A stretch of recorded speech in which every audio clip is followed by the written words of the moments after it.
बर्फ से जमी हुई समंदर की सतह पर एक बर्फ तोड़ने वाला जहाज धीरे धीरे आगे बढ़ रहा था। लेकिन सबसे अजीब बात यह थी कि उसके कंट्रोल रूम में कोई भी मौजूद नहीं था। जहाज के नीचे के डेक में एक क्रू मेंबर कुछ ढूंढ रहा था, बहुत ही सावधानी से, जैसे उसे किसी छुपे हुए खतरे का डर हो। वो बार बार पीछे मुड़कर देख रहा था, जैसे कोई उसका पीछा कर रहा हो। तभी बगल की एक संकरी गली से अजीब सी झंझ की आवाज आई। वो चुपचाप उधर गया और झांक कर देखा। सामने एक अधनंगा आदमी जमीन पर घुटनों के बल बैठा हुआ था और अपने हाथ में पकड़ी वेल्डिंग गन से एक लोहे के दरवाजे को सील कर रहा था। अचानक उस आदमी ने काम रोक दिया। उसे शायद किसी की मौजूदगी का एहसास हो गया था। वो झटके से मुड़ा और सामने खड़े क्रू मेंबर को देख लिया। क्रू मेंबर डरकर वहां से भाग गया और वो आदमी उसका पीछा करने लगा। जैसे ही दोनों वहां से दूर गए, उस वेल्ड किए गए दरवाजे के पीछे से किसी के चीखने चिल्लाने की भयानक आवाजें आने लगीं, जैसे कोई इंसान नहीं, कोई राक्षस फंसा हो वहां। कुछ देर बाद कोस्ट गार्ड को एक इमरजेंसी कॉल मिली। एक बर्फ तोड़ने वाला जहाज समुद्र में फंसा हुआ है, तट से करीब एक नॉटिकल मील की दूरी पर। नेवी ऑफिस से मिली जानकारी के मुताबिक ये जहाज अपनी तय रूट से भटक गया था। इसका कप्तान, एक बुजुर्ग और अनुभवी नाविक अजय, पिछले 40 साल से समंदर पर था और कभी ऐसी कोई घटना नहीं हुई थी। उनसे कई बार रेडियो के जरिए संपर्क करने की कोशिश की गई, लेकिन कोई जवाब नहीं मिला। तब कोस्ट गार्ड की टीम को जांच के लिए बुलाया गया। प्रियल और अक्षत, कोस्ट गार्ड के दो अधिकारी, इस मिशन के लिए भेजे गए। लेकिन मौसम विभाग से उन्हें चेतावनी मिली कि 3 घंटे के अंदर एक भीषण तूफान आने वाला है, जो कम से कम 2 दिन तक रहेगा। इसका मतलब था उनके पास वक्त बहुत कम था। दोनों तुरंत जेट स्की पर सवार होकर उस जहाज की ओर रवाना हुए। कुछ ही देर में उन्होंने उस बर्फ से ढकी सतह पर खड़े जहाज को देख लिया। दूर से ये एक सामान्य रेस्क्यू मिशन लग रहा था, लेकिन हकीकत इससे कहीं ज्यादा डरावनी थी। प्रियल ने लाउडस्पीकर निकाला और जहाज पर मौजूद किसी भी शख्स को जवाब देने को कहा, लेकिन कोई प्रतिक्रिया नहीं मिली। मजबूरी में उन्होंने जहाज पर चढ़ने का फैसला किया। सीढ़ियों से होते हुए वो डेक तक पहुंचे, पर वहां भी कोई नहीं था। अब दोनों अलग अलग हिस्सों की जांच करने लगे। प्रियल जहाज के पिछले हिस्से में गई, लेकिन वहां सब शांत था। तभी सीढ़ियों की रेलिंग पर खून के धब्बे दिखे। वो फौरन ऊपर गई और जहाज की सबसे ऊपरी सतह पर पहुंची, जहां उसे एक आदमी बंधा हुआ मिला। लोहे के पाइप से बांधा गया पूरा बदन ठंड से नीला पड़ चुका था। उसने वॉकी टॉकी से अक्षत को बुलाया। वो आदमी होश में तो था, लेकिन बेहोशी की कगार पर। प्रियल ने उसे खोल दिया और दोनों उसे अंदर लेकर आए। हीटर के पास लाने पर उसका होश धीरे धीरे लौटने लगा। उसका नाम था प्रीतम। प्रीतम ने बताया कि अभी भी 3 क्रू मेंबर लापता हैं। उनमें से एक मदद लेने के लिए गया था, लेकिन वापस नहीं आया, और एक के बारे में जानकारी देने से उसने मना कर दिया। कप्तान अजय अब सामने आए और बताया कि जहाज पर बहुत कुछ गड़बड़ हुआ है। प्रियल ऊपर के कंट्रोल रूम में गई, जहां एक आदमी टेबल पर बेसुध पड़ा था। सिर से खून बह रहा था। वो देखने गई तो अचानक वो उठ बैठा। उसका नाम था भानु। दरअसल वो मरा नहीं था, बस सिर पर चोट के कारण बेहोश हो गया था। उसे होश में लाकर प्रियल ने सारी स्थिति समझाई, लेकिन तभी वॉकी टॉकी से एक बुरी खबर आई। प्रियल भागकर डेक पर पहुंची। जेट स्की जिससे वो आए थे गायब थी। जमीन पर एक सिग्नल गन पड़ी थी। कप्तान ने बताया कि यह किसी क्रू मेंबर भीम की हरकत है, जो भाग गया।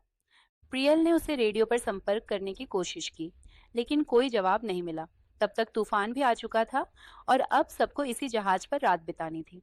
तूफान के चलते रेडियो सिग्नल पूरी तरह बंद हो गए थे। अब बचाव दल से संपर्क करने के लिए उन्हें इमरजेंसी डिवाइस एक्टिवेट करनी थी। भानु और प्रियल नीचे के कंट्रोल रूम में गए, लेकिन देखा कि डिवाइस तो किसी ने जानबूझकर तोड़ दी है। भानु ने बताया कि ये काम एक मैकेनिक मिलिंद ने किया है, जो जहाज पर चढ़ने के बाद से ही अजीब व्यवहार कर रहा था। 2 दिन पहले वो पूरी तरह पागल हो गया और कुल्हाड़ी लेकर सभी पर हमला करने लगा। रात के खाने के बाद प्रियल मिलिंद से मिलने गई। वो बिस्तर पर पड़ा था और बार बार सर्दियों की आत्मा की बड़बड़ कर रहा था। प्रियल उससे और कुछ जानना चाहती थी, लेकिन तभी नीचे से अक्षत की चीख सुनाई दी। प्रियल भागकर नीचे गई, देखा कि मिलिंद, जो अब पूरी तरह पागल हो चुका था, अक्षत को एक बर्फ की दरार में घसीट रहा था। प्रियल ने उसके हाथ पकड़ लिए, लेकिन कुछ ही सेकंड्स में अक्षत की बॉडी अकड़ गई और वो उसके हाथों से फिसलकर पानी में डूब गया। प्रियल भी तुरंत पानी में कूद गई, लेकिन वहां कुछ भी नजर नहीं आ रहा था। तभी उसे अजीब सी आवाज सुनाई दी और जब वो सतह पर लौटने लगी, उसे दिखा कि ऊपर का रास्ता कहीं गायब हो गया है। घबराकर वो बर्फ पर वार करने लगी, लेकिन फिर उसकी सांसें जवाब देने लगीं। बेहोशी से पहले उसने ऊपर की ओर देखा। बाहर की रोशनी दिख रही थी। फिर भानु और बाकी लोगों ने उसे बाहर खींच लिया। बेहोश होने पर प्रियल को अपने पिता की झलक दिखाई दी। दूसरी तरफ मिलिंद अब जहाज पर वापस आ चुका था। उसने कुल्हाड़ी उठाई और खुद के सिर में मार ली। उसके बाद वो कंट्रोल पैनल की तरफ गया और वहां भी तोड़फोड़ करने लगा। इसी बीच प्रियल एक झटके में बुरे सपने से जागी और देखा दरवाजे के बाहर किसी की परछाई खड़ी है। जब उसने दरवाजा खोला, सामने खड़ा था अक्षत, जो अब इस दुनिया में नहीं था।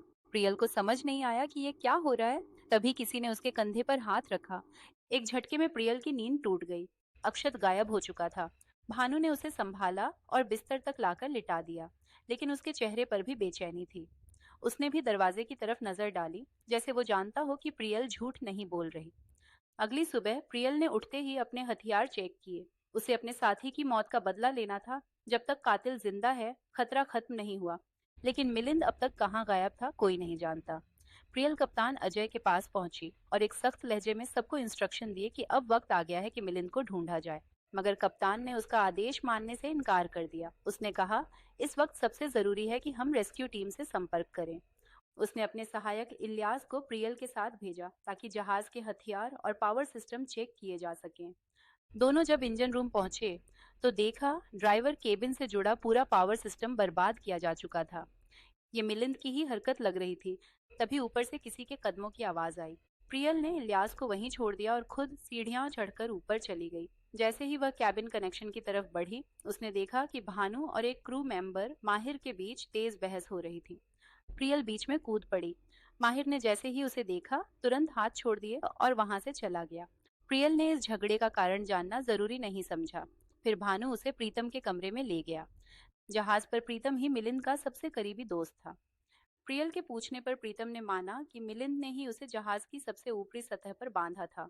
वो मरते मरते बचा, लेकिन फिर भी उसे मिलिंद बुरा इंसान नहीं लगा।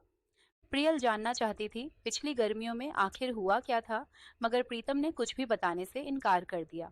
तभी जहाज में लगे लाउडस्पीकर से आवाज आई, रेडियो सिस्टम वापस चालू हो गया था। प्रियल तुरंत कंट्रोल रूम पहुंची। कप्तान ने उससे कहा वो तट से रेस्क्यू टीम को संपर्क करने की कोशिश कर रहे हैं, लेकिन रेडियो से कोई जवाब नहीं आया। बाहर तूफान अब भी जारी था। जब तक मौसम नहीं सुधरता, कोई संपर्क संभव नहीं था। कप्तान ने आदेश दिया, दो दो लोगों की ड्यूटी लगाई जाए जो हर 2 घंटे में रेडियो पर मैसेज भेजते रहें। अब बारी थी प्रियल और भानु की। दोनों रेडियो डेस्क पर बैठे हुए थे। प्रियल ने मिलिंद की बात छेड़ी। वो जानना चाहती थी कि उस गर्मी में हुआ क्या था।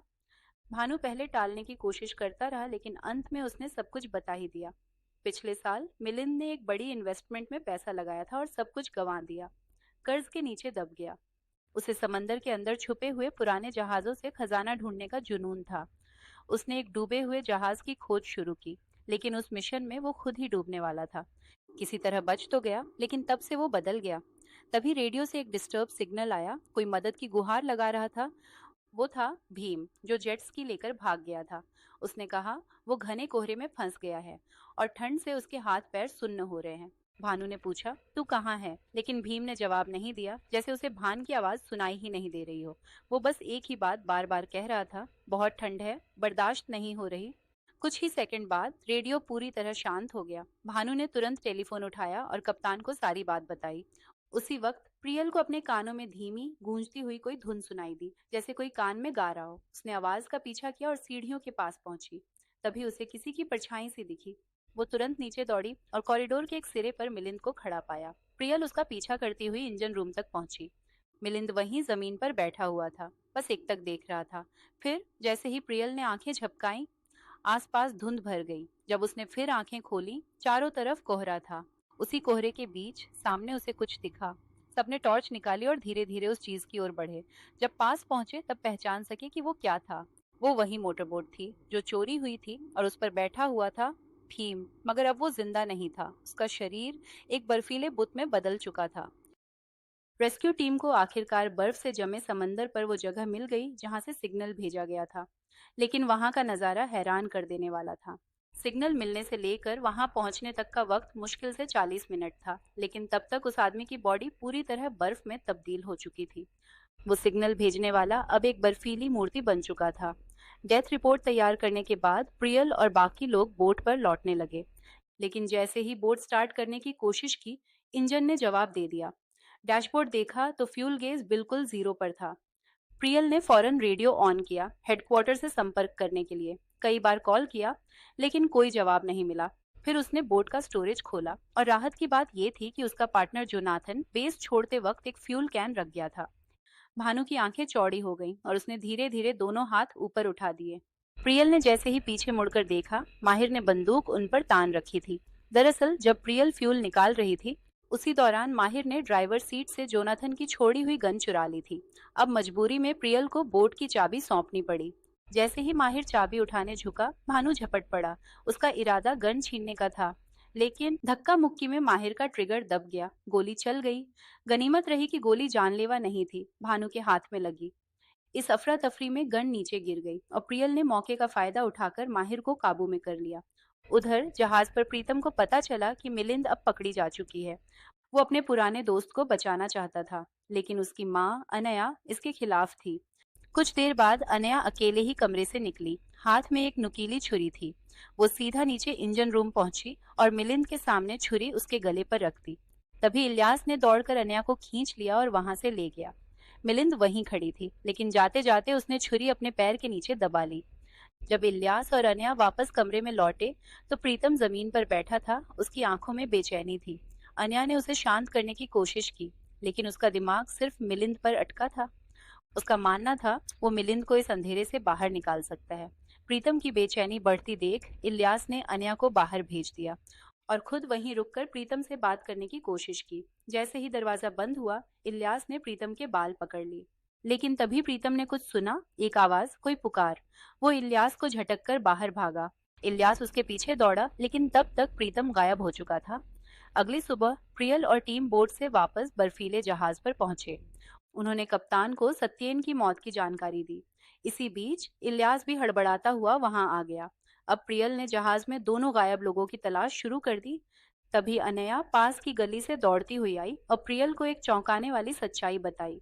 पिछली गर्मियों में मिलिंद ने समंदर के अंदर गोता लगाया था और वहां उसने देखा रात्रि की स्त्री को। एक पुरानी दंतकथा के अनुसार वो 500 साल पहले समंदर में डूबी एक जादूगरनी थी। जिसने भी उसे देखा वो कभी वापस नहीं आया।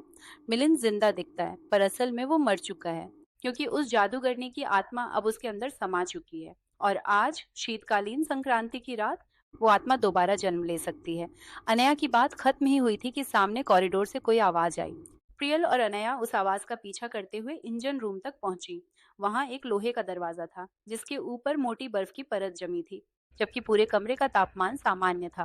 प्रियल ने अपनी कमर से पिस्तौल निकाली और धीरे से दरवाजा खोला। जैसे ही वो अंदर गई, उसने देखा सामने खड़े थे प्रीतम और मिलिंद। उन्हें देखकर उसके जहन में कुछ क्लिक हुआ। मिलिंद की बातों ने उसे अपने पिता की याद दिला दी।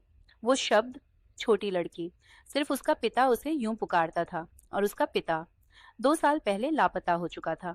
वापसी के रास्ते में उन्हें इलियास मिली। प्रियल ने उसे एक गन दी और कहा कि वो मिलिंद को बोट तक ले जाए। खुद उसने बाकी लोगों को जहाज छोड़ने की तैयारी करने को कहा। कुछ देर बाद भानु और बाकी लोग बैग लेकर कैंटीन में इकट्ठा हुए। तभी इलियास दौड़ती हुई लौटी, घबराई हुई। सब लोग तुरंत डेक पर पहुंचे। वो जगह जहां बोट खड़ी थी, वहां की बर्फ अब टूट चुकी थी। बोट अब समंदर में डूब चुकी थी और उस बोट पर केवल मिलिंद सवार थे। अब सबसे बड़ा सवाल ये था, क्या बोट वाकई खुद से डूबी थी या किसी शक्ति ने उसे नीचे खींच लिया? क्या ये सब उस जादूगरनी की चाल थी? ये जानने के लिए मेरे चैनल को सब्सक्राइब करें और अगले भाग की प्रतीक्षा करें। तब तक के लिए बाय बाय।